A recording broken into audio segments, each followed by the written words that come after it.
향교 서원 청년 유사 양성 영상 강좌 시작합니다.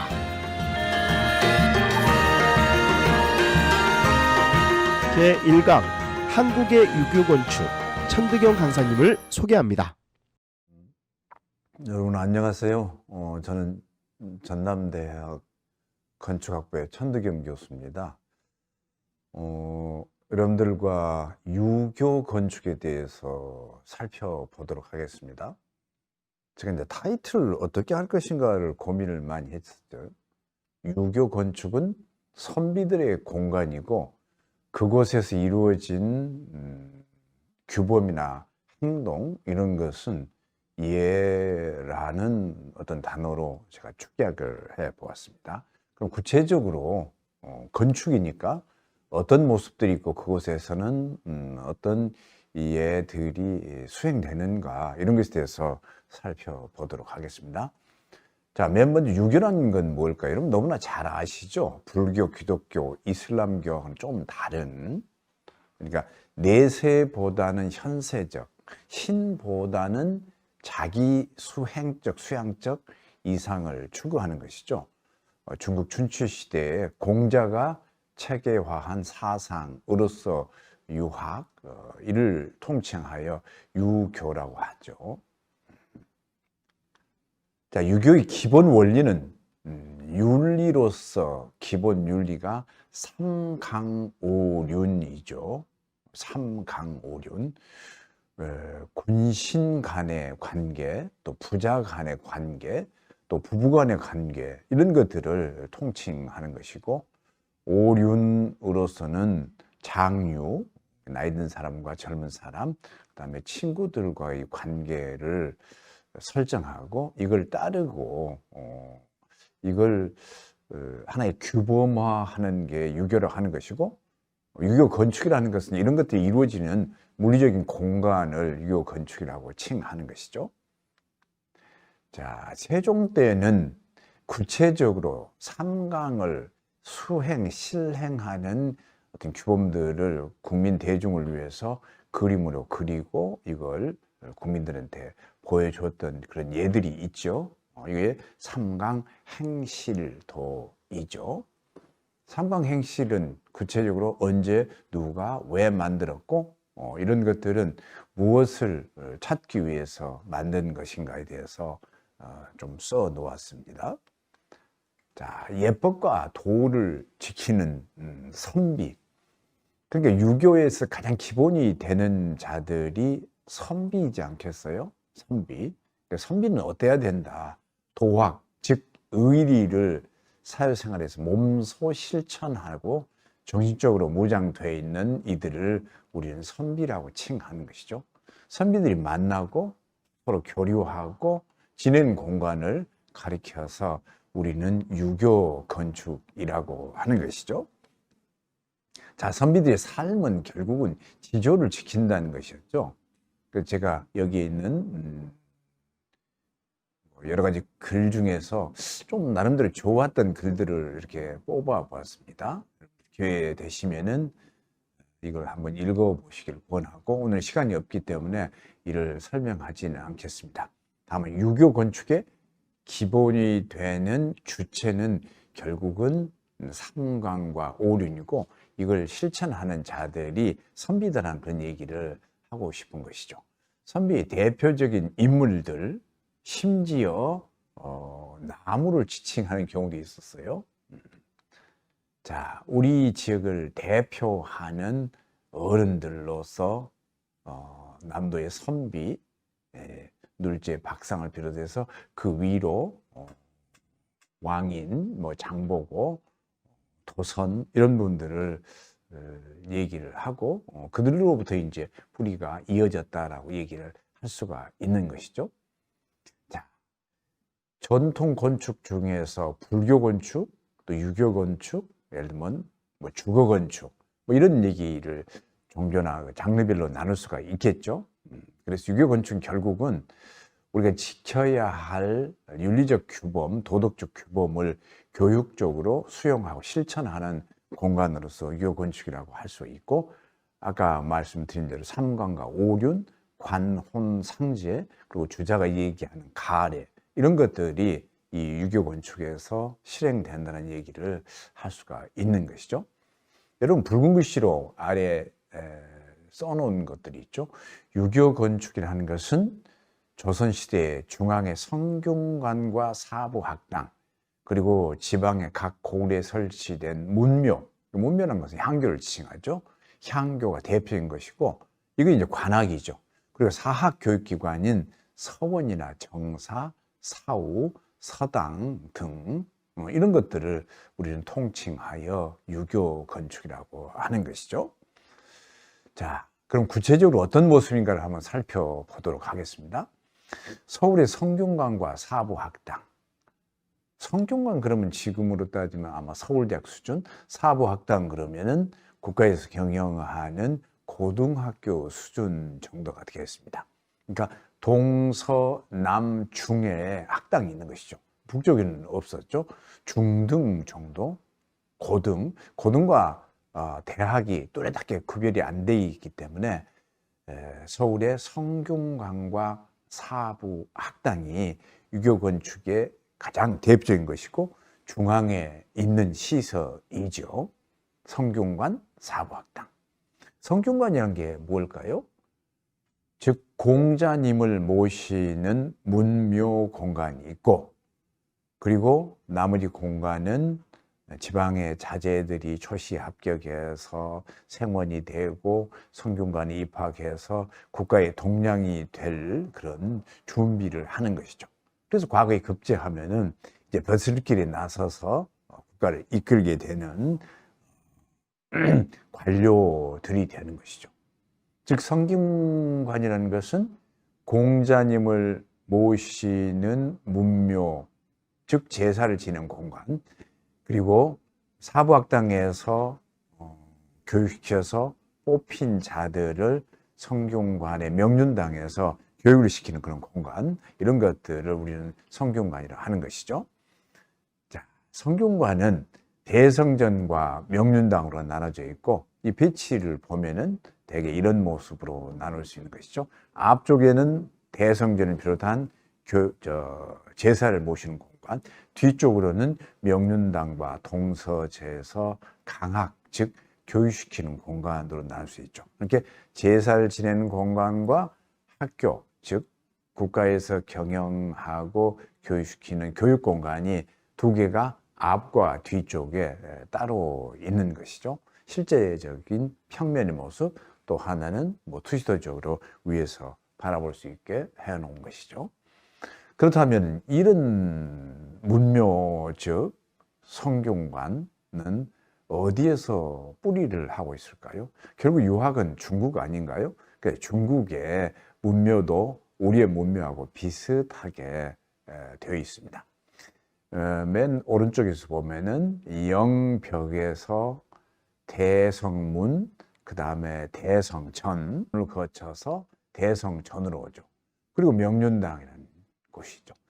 아까 얘기처럼 이쪽은 공자님께 제사를 지내는 공간, 뒤쪽은 자제들을 교육시켜서 과거에 보기하고 급제하면 국가의 동량으로 키우는 것. 그러니까 앞쪽은 제사, 뒤쪽은 교육 공간으로 나누어져 있음을 분명하게 알 수가 있죠.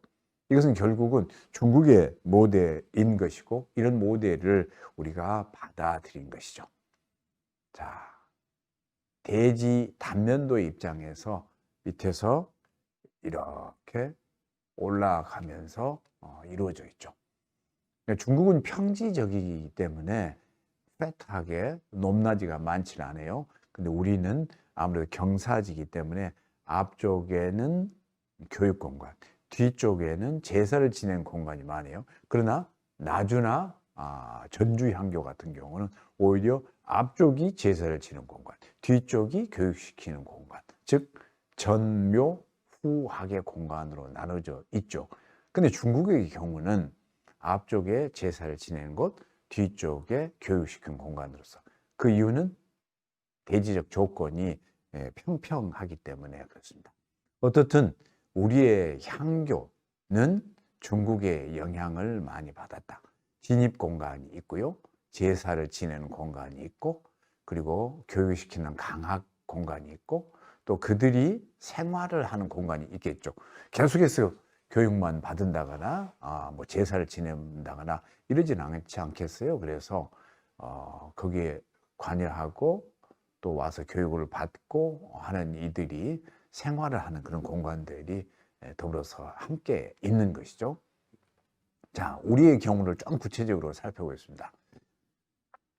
향교라는 것은 반복된 얘기입니다만 국가에서 경영하는 학교, 쉽게 얘기하면, 근데 단순하게 학교로 끝나는 것이 아니라 공자님을 비롯한 유교의 선학들, 또 유교의 성인들에게 제사를 지내는 공간, 이 도구 공간이 함께 있는 것이죠. 문묘와 강학, 이게 함께 있는 것이죠. 조선시대에 330개 정도의 군현이 있었어요. 한 군마다 반드시 하나 이상의 향교가 있었죠. 여러분, 전라도는 몇 개 있었을까요? 57개 있네요. 경상도는 66개인데 어떻든 약 330개 가까운 향교가 있어서 그 중에 각 도별로 차지하는 어떤 비율이 나타나고 있는 것이죠. 향교의 기능은 반복된 얘기입니다만 첫째, 제사를 지낸다.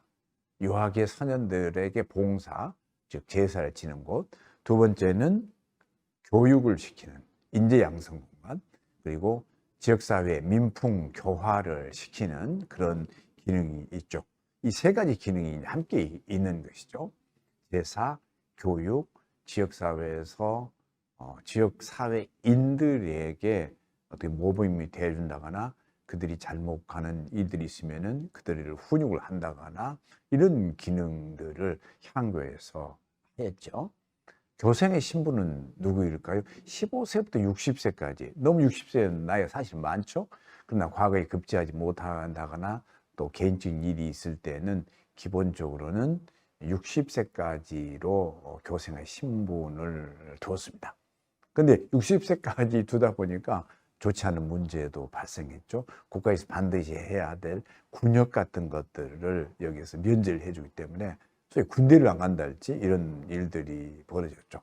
어떻든 15세부터의 양반들의 자제들을 모아서 교육을 시키는 공간으로서 교생의 신분을 이렇게 정했고요. 그쪽에서 배우는 과목은 그 유명한 소학을 기본으로 하고 유기의 기본 경전인 사서 오경 같은 것들을 배웠죠. 대표적인 우리 지역의 대표적인 향교를 들어보겠습니다. 나주향교, 나주향교, 외산문, 내산문, 대성전, 명륜당. 맨 뒤에가 명륜당이죠. 결국은 이 뒷공간이 교육을 시키는 공간이죠. 좌우측에 동제와 서제가 있는데 이쪽이 학생들 기숙사, 숙소인 것이죠. 대성전 앞쪽에 동무와 서무가 있는데 우리나라의 유학의 성현들을 모셔서 제사를 지내는 공간으로 이렇게 나누어져 있습니다. 즉 나주향교. 나주향교는 구체적으로 나주 읍성에 이렇게 표시가 되어 있습니다. 나주향교의 역사, 나주향교의 어떤 구조 이런 것들은 여러분들이 더 구체적으로 공부하시길 권합니다. 다만 맨 밑에서 이 시간은 이제 건축 시간이기 때문에 맨 밑에서 외산문, 내산문, 서무, 동무, 대성전, 동제, 서제, 명륜당 이렇게 이어지는 것이죠. 나주향교의 모습을 그려놓았던 옛날의 그림입니다. 현존하는 나주향교의 모습이고요. 자, 나주향교의 기능을 아까 얘기처럼 명륜당의 유생이 교육한 것이었다. 동제 서제는 숙소였다. 그리고 대성전은 공자와 사성의 위패를 모시고 제사를 모시는 곳이었다. 동무서무에는 10철이나 18선현들의 위패를 모셨다. 나주향교의 대표적인 건물인 대성전입니다. 앞쪽에 월대가 있고 뒤쪽에는 공자님의 위패와 그의 제자들을 함께 모셨던 것이죠. 명륜당은 강학을 하는 공간입니다. 교육시키는 지금으로 따지면 학교, 강당, 아니면 교실 이런 성격을 갖죠. 동제, 서제, 그리고 동무, 서무, 외산문, 내산문. 자, 전주향교는 나주향교하고는 조금 다르죠.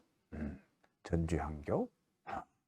전주향교 역시 전학, 후묘, 전묘, 후학의 개념으로 보면은 방금 전에 나주향교는 앞쪽에 제사를 지낸 공간, 뒤쪽에 교육시킨 공간. 전주향교 역시 마찬가지죠. 전묘, 후학의 배치가 되는 것이죠. 전주향교도 대성전이 있고 명륜당이 있고요. 또 초입에 외산문이 아닌 만화루라는 누각을 지었죠. 유생들이 이곳에서 공부를 할 때 피곤하고 그랬을 때 이 만화루에 올라와서 외부 경관을 바라보고 쉼을 갖는 그런 공간들이 있었죠. 자, 광주향교는 어떨까요? 광주향교는 대성전이 뒤에가 있죠. 대성전. 공자님을 모시는 공간이 나주하고 전주하고는 달리 뒤쪽에 있죠. 그러니까 앞쪽에 학, 뒤쪽에 묘. 그러니까 전학, 후묘의 공간이죠. 전학이라는 것은 명륜당이 앞에 있잖아요. 이 명륜당에서 교육을 시켰으니까 이게 광주향교의 배치 형식이 되는 것이죠.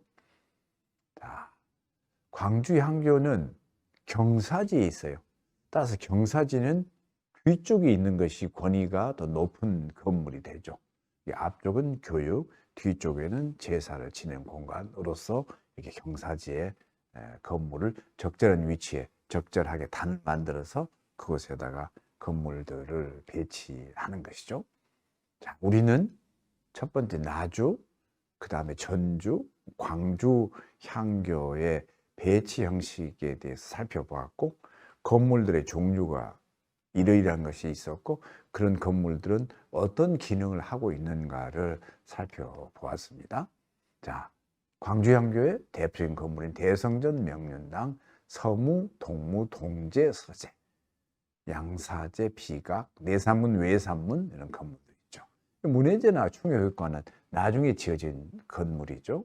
원래는 없었던 건물인데, 자, 다양한 향교의 배치를 살펴보도록 하겠습니다. 방금 전에 보셨던 나주향교는 앞쪽에 제사를 모시고 뒤에 교육시킨다는 것하고, 담양은 어쩐가요? 담양은 앞쪽이 명륜당이고 뒤쪽에 대성전이 있네요. 즉 전학 후묘이죠. 광양향교는 어쩐가요? 이쪽은 동서방향으로 있네요. 즉 대성전이 서측에 있고 명륜당이 동측에 있네요. 그러니까 좌측, 우측의 개념으로 보면은 등 뒤에다가 건물을 두고 보면은 우묘 좌학인 것이죠. 바라보는 쪽이 아니라 등 뒤에다 대성전을 보면은 오른쪽에 문묘의 공간이 있고 왼쪽, 즉 좌측에 명륜당, 강학 공간이 있죠. 이런 걸 보면은 앞, 뒤의 개념, 동서의 개념, 좌우의 개념이 있는 것이죠. 이 돌산 향교도 명륜당이 오히려 그 반대에 있죠. 좌쪽에가 학이 있고 우측에가 묘가 있는 것이죠. 바라보는 쪽이 아니라 등 뒤에 두고 보는, 어쨌든 다양한 향교의 배치 형식을 알 수가 있죠. 앞, 뒤의 개념으로 묘와 학을 바꾸는 경우가 있고, 동서의 개념, 즉 좌우측의 개념으로 문묘와 강학을 하는 명륜당 공간이 적절하게 배치가 되어 있는 것이죠. 이런 거 배치를 할 때 그때 당시의 선비들이나 고을의 원림 사또, 이들이 이 강학 공간, 즉 문묘 공간을 갖추려고 할 때 무엇보다도 읍지인 장소에서 얼마나 떨어진 곳에 향교를 둘 것인가. 두 번째는 그 대지적 조건이 앞쪽에 어떻게 개방되어 있고 뒤쪽에 경사가 있는가 없는가. 즉 앞쪽에는 넓은 뜰, 뒤쪽에는 낮은 산, 그리고 좌우측의 공간의 넓이가 어떤 건가, 이런 걸 따져서 건물을 적절하게 배치를 했을 겁니다. 자, 그러면 우리 전라남도에 있는 향교들을 대충 한번 보겠습니다. 광양향교, 구례향교, 담양향교, 돌산향교의 대성전입니다. 대성전은 대개 3칸입니다. 제사를 모시는 공간이기 때문에 그렇게 넓을 필요는 없어요. 대개의 경우는 맞배 지붕으로 되어 있습니다. 가운데 칸은 넓고 좌우 칸은 좀 좁은 형국으로 되어 있죠. 순천향교는 좀 크죠. 5칸이죠. 여수향교하고 능주향교 이런 것들은 좀 좁고 장흥향교는 좀 넓죠. 자, 향교의 대성전 이외의 건물입니다. 강학 공간이 좁을 때는 양사제나 사마제 같은 걸 지어서 강학 공간을 더 넓힙니다. 즉 명륜당 이외에 양사제, 사마제를 두어서 생원들이나 진사들 교육 장소로서 활용하게 되는 것이죠. 자, 전사청은 제사를 모실 때 음식 같은 것을 준비하거나 제기 같은 것, 그릇 같은 것들을 보관하는 장소이고, 또 장판각이라는 것은 교육을 시킬 때 제일 필요한 것이 무엇일까요? 교육 재료인 책이죠. 그런 책 같은 것들을 모아 놓거나 거기서 이렇게 판에다가 먹 같은 것을 발라서 뭐 경전 같은 것들을 만들어내는 공간이죠. 전사청, 제사를 모시는 공간, 장판각, 교육을 시키는데 필요한 책 같은 것들을 발행하거나 보관하는 그런 공간인 것이죠. 수복청이라는 것은 사람들이 기거하는 것이나 제사를 모실 때 준비를 하거나 하는 공간. 고직사는 관리인들, 향교가 넓을 때는 노비도 많이 두었고 농토도 많고 거기에 관여하는 사람들이 많기 때문에 최소한 관리인들이 대여섯 명은 있었지 않겠어요? 그래서 그들이 지내는 일종의 주택 같은 성격을 띠는 곳이죠. 자, 향교에 있는 문루가 있다. 문루는 결국은 유생들이 좀 편하게 쉬려고 하는 그런 공간이다. 그래서 교육을 받다가 외부의 경관 같은 걸 보면서 휴식을 취하는 공간. 또 향교에서는 빠질 수 없는 것 중에 하나가 홍살문이라는 게 있습니다. 홍산. 붉은 색깔의 살을 이렇게 띄우는 거예요. 이것은 향교의 영역을 나타내는 것이죠. 향교는 공자님을 모시는 신성한 곳이죠. 그래서 이곳으로부터는 좀 경망한 행동을 하지 말아라. 혹은 말에서 내리라라는 하마비 같은 것들이 있어서 더불어서 향교의 영역임을 밝히는 공간으로서 이런 시설물들이 함께 있는 것이죠. 자, 뭐 다음 시간에 서원 건축할 것이 나와 있네요. 반복해서 말씀을 드리자면 향교 건축은 관학이다. 관학. 관학은 결국은 국가에서 경영하는 학교이고 지방의 고을에 하나 정도 있었다. 그래서 조선시대에 많았을 때는 330개 정도의 시설이 있었다. 그 공간은 배치 형식에 따라서 제사를 모시는 공간, 그리고 교육을 시키는 공간, 또 그 외에 이런 주요한 2가지 역할을 수행할 때 필요로 하는, 제사를 모실 때는 뭐 제기고, 그다음에 교육을 시킬 때는 뭐 책 같은 거, 서책 같은 것들을 보관하거나 찍어내는 것, 그리고 그것을 관리하는 사람들, 또 명륜당이 좁을 때는 양사제 같은 것들을 따로 만들어서 교육시킨 공간들을 더 넓혀 갔죠. 자, 유교 건축에 있어 가장 대표적인 향교 건축에 대해서 20여 분 동안 간단히 여러분들께 소개를 해드리겠습니다.